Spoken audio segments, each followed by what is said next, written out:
ನಮಸ್ಕಾರ. ಈ ದಿನ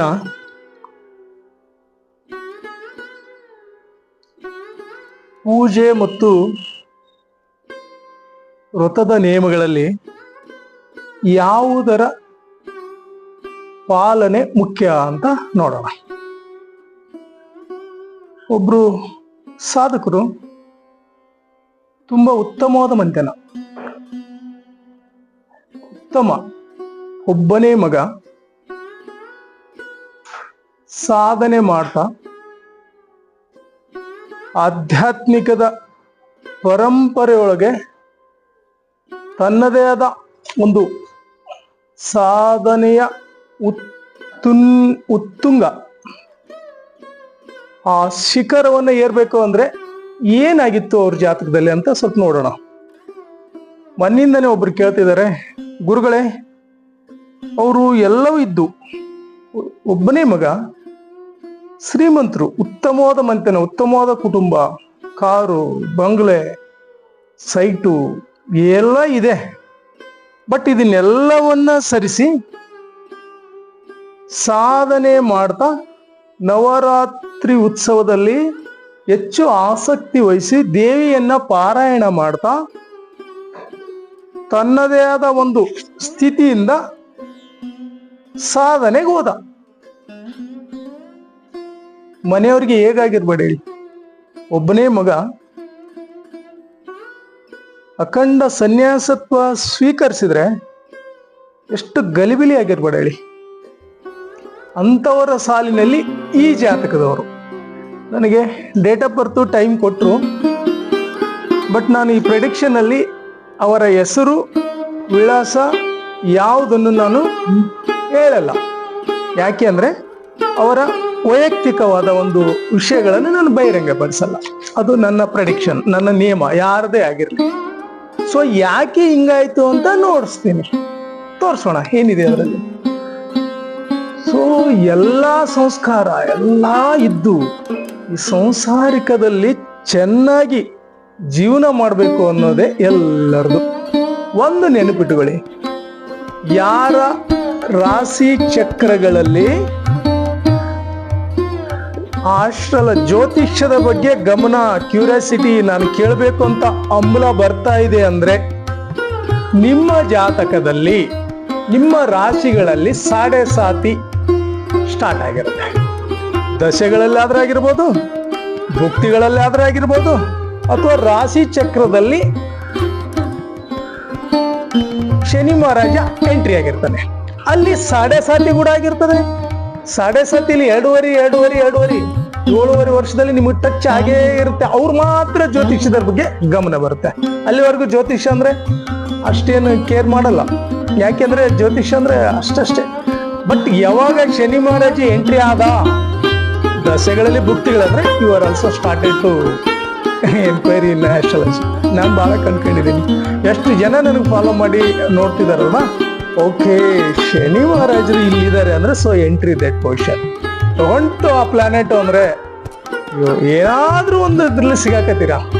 ಹೆಂಗೆಂಗೋ ಏನೇನೋ ಸ್ಟಡಿ ಮಾಡಿ ದೊಡ್ಡ ಹೈ ಲೆವೆಲ್, ಒಂದು ದೊಡ್ಡ ಡಾಕ್ಟ್ರು, ದೊಡ್ಡ ಇಂಜಿನಿಯರ್ ಏನೇನೋ ಅಂತೀರಿ. ಬಟ್ ಶನಿ ಮಹಾರಾಜ ಬಂದಾಗ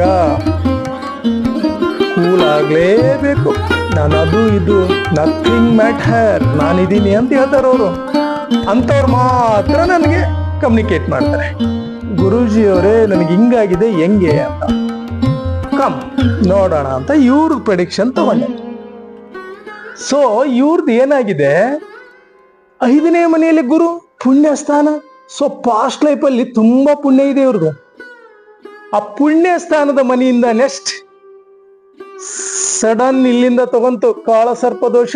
ಮೇನ್ ವೇಟೇಜ್ ಇರೋ ಗ್ರಹಗಳೆಲ್ಲ ಇಲ್ಲಿದಾವೆ. ಸೊ ಯಾವತ್ತು ಕಾಳ ಸರ್ಪ ದೋಷ ಬಂತು ಅಂದ್ರೆ ಅಲ್ಲಿ ನಿಮ್ಮ ಸಂಸಾರಿಕ ಏನು ಅನ್ಕೊಂಡ್ರಿಲ್ಲ ಸುಖ ಭೋಗಗಳು ಹೊಡ್ತಾ ಬಿತ್ತು ಅಂತ ಅನ್ಕೊಳ್ಳಿ. ಈ ಪೂಜೆ ಮತ್ತು ಪ್ರಾರ್ಥನೆ ಜಪ ಇದನ್ನೆಲ್ಲ ಮಾಡ್ಕೊಂಡ್ರೆ ಮಾತ್ರ ಸೇಫ್ ಝೋನ್. ಇಲ್ಲ ಅಂದ್ರೆ ನಿಮ್ಗೆಲ್ಲ ಅಡೆತಡೆಗಳು. ಮೊದಲನೇದಾಗಿ ಮದುವೆ ಅಡೆತನ, ಮದುವೆಯಲ್ಲಿ ಫುಲ್ ಅಡೆತಡೆ. ಎಷ್ಟು ಅಡೆತಡೆ ಅಂದ್ರೆ ಎಲ್ಲ ಹತ್ರ ಬಂದಿರುತ್ತೆ, ಒಂದು ಇಲ್ಲ ಏನೋ ಒಂದು ಕೊರತೆ ಅಂತ ಸ್ಟಾಪ್.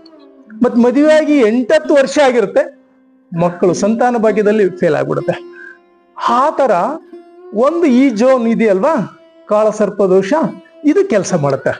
ನೆಕ್ಸ್ಟ್ ಶನಿ ಇಲ್ಲಿ 9ನೇ ಮನೆಯಿಂದ ದೃಷ್ಟಿ ಇದೆಯಲ್ಲ, ಈ ಸಾಧಕರು, ಈ ಒಂದು ಶರಣರು ಇದನ್ನೆಲ್ಲ ಬಿಟ್ಟು ಹೋಗ್ಲಿಕ್ಕೆ ಕಾರಣ ಶನಿಯ ಪ್ರಭಾವ ಅಖಂಡ ಗುರುವಿನ ಮನೆಯಲ್ಲಿದೆ. ಈ ಗುರುವಿನ ದೃಷ್ಟಿ 5ನೇ ಮನೆಯ ಪೂರ್ವ ಜನ್ಮದ ಪುಣ್ಯದ್ದಿದೆ.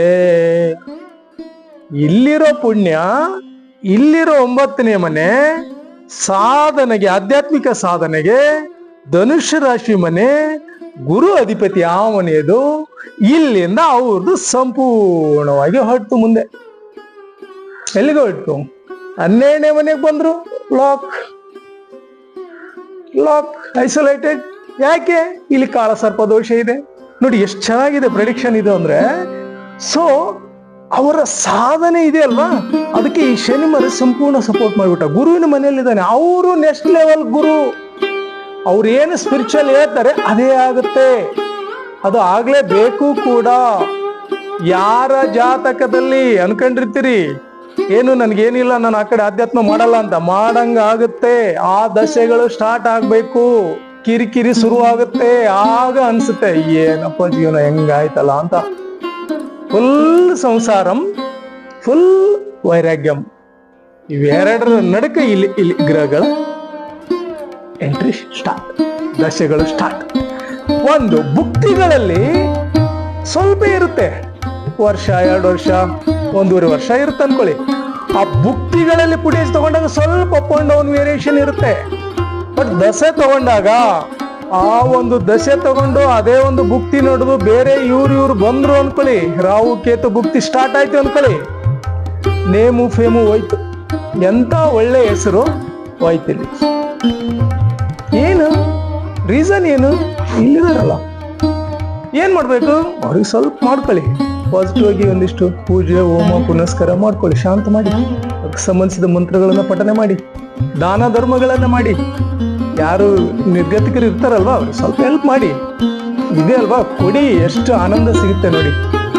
ಇಷ್ಟೆಲ್ಲ ಇದ್ದವ್ರು ಬಿಟ್ಟು ಆಧ್ಯಾತ್ಮಿಕ ಕಡೆ ಹೋದ್ರು ಅಂದ್ರೆ ಎಂತ ದಾನ ರೀ ಅದು, ಎಂತ ಪುಣ್ಯದ ಕೆಲಸ. ದಾನ ಧರ್ಮವನ್ನು ಮಾಡ್ಕೊಂಡು ಹೋದಾಗ ಮಾತ್ರ ಒಂದು ಚೈತನ್ಯ ಸ್ಟಾರ್ಟ್ ಆಗುತ್ತೆ. ಇವರ ಪ್ರೆಡಿಕ್ಷನ್ ನಲ್ಲಿ ಈ ಒಂದು ಐ ಫುಟೇಜ್ ಇರೋದ್ರಿಂದ ಇವರು ಆಧ್ಯಾತ್ಮಿಕ ಸಾಧನೆಗೆ ಅತ್ಯುನ್ನತವಾದ ಒಂದು ಪ್ಲೇಸ್ ನೋಡ್ಕೊಂಡು ಅಲ್ಲಿ ಸಾಧನೆಯನ್ನ ಮಾಡ್ತಾ ಆ ಒಂದು ಕಾಸ್ಮಿಕ್ ಎನರ್ಜಿ ರಿಸೀವ್ ಮಾಡೋದ್ರ ಜೊತೆಗೆ ಕೆಲವೊಂದು ಶಿಷ್ಯರ ವೃಂದವನ್ನು ಸೃಷ್ಟಿ ಮಾಡಿಕೊಂಡು ಅದ್ಭುತವಾದ ಒಂದು ಕಾರ್ಯದಲ್ಲಿ ಇದ್ದಾರೆ.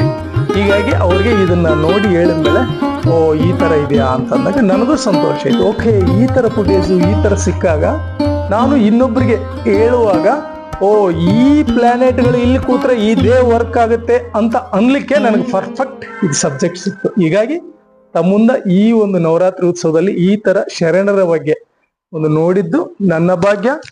ಕೇಳ್ತಾ ಇರೋದು ನಿಮ್ಮಗಳು ಕೂಡ ಭಾಗ್ಯ ಆಗಿರ್ಲಿ. ಆ ದೇವಿ ನಿಮ್ಗೆಲ್ಲರಿಗೂ ಒಳಿತು ಮಾಡ್ಲಿ, ನಿಮ್ಮ ಸರ್ವ ಯಶಸ್ಸು ಅಭಿವೃದ್ಧಿ ಸಿಗಲಿ. ಆ ತಾಯಿ ಸಂಪೂರ್ಣವಾಗಿ ನಿಮ್ಮನ್ನೆಲ್ಲವನ್ನ ನೋಡ್ಕೊಳ್ಳಿ, ಸಕಲ ಭಾಗ್ಯ ಎಲ್ಲಾ ಸೌಕರ್ಯಗಳನ್ನು ಕೊಡ್ಲಿ ಅಂತ ಆ ತಾಯಿಯಲ್ಲಿ ಬೇಡ್ಕೊಳ್ತಾ ನನ್ನ ನಮಸ್ಕಾರಗಳನ್ನು ಮುಗಿಸ್ತಾ ಇದ್ದೀನಿ. Thank you. ನಮಸ್ತೆ.